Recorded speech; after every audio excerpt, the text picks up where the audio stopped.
go about making your peanut butter and jelly sandwiches? Well, see, it's actually a method that I've developed over at least 30 years. I'm not like a cooker. You know? I'm not like the kitchen people. I normally start with the bread. You gotta be very careful with the bread. The bread is what makes or breaks the shape of the whole sandwich.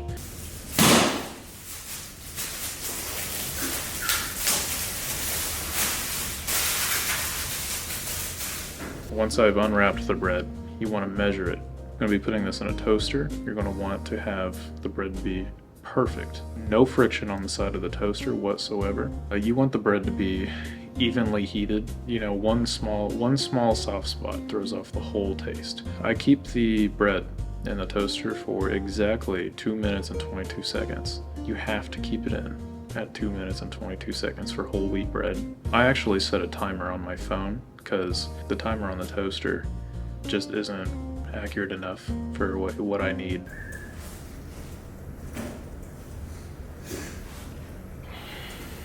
Have the bread in the toaster and my timer is set.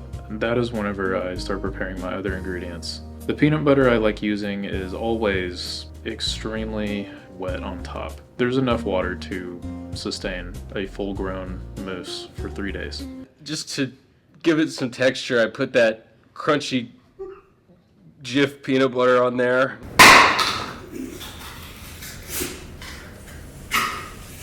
So it takes me the entire 2 minutes and 22 seconds to mix this peanut butter. And this works out great because the toast is still in the toaster and I can't do anything without it.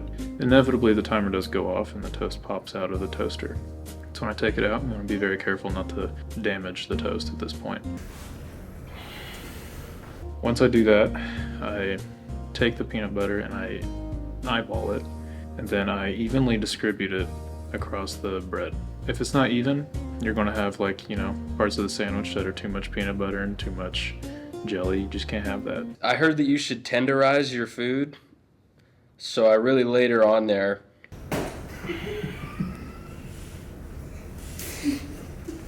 Once you have the peanut butter evenly distributed on the bread, I can move then to the jelly. I specifically like jelly that still has a little bit of the fruit that's used in it. For this sandwich, I chose a blueberry, and there were small blueberries still in this jelly, so you have to stir that up pretty well too. You also need a separate butter knife. Do not cross-contaminate. I don't need to say that, but there are some people out there. I usually use the goober stuff.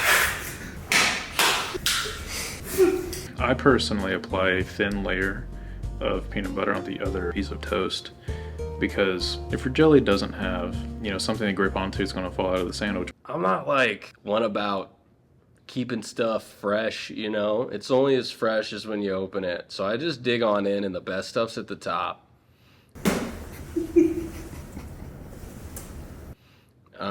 Put that on there. I'm just kind of flying through this. I could go way more in detail, like my precise measurements. I've talked about before, I like using a speed square, a measuring tape. I put the goober on the bread. Once the jelly's on there, you can fold the sandwich again. And then once it's on there, you want to make sure it's level. Personally, I do it at a 45-degree angle across the from edge to edge. Yeah, so perfect sandwich, perfect cut, perfect level, perfect measurements. If it's not level, like I said before, if there's going to be patches where there's too much peanut butter and too much jelly, the whole thing is a mess. You push it together and you got a nice PB&J, just like Mom never made.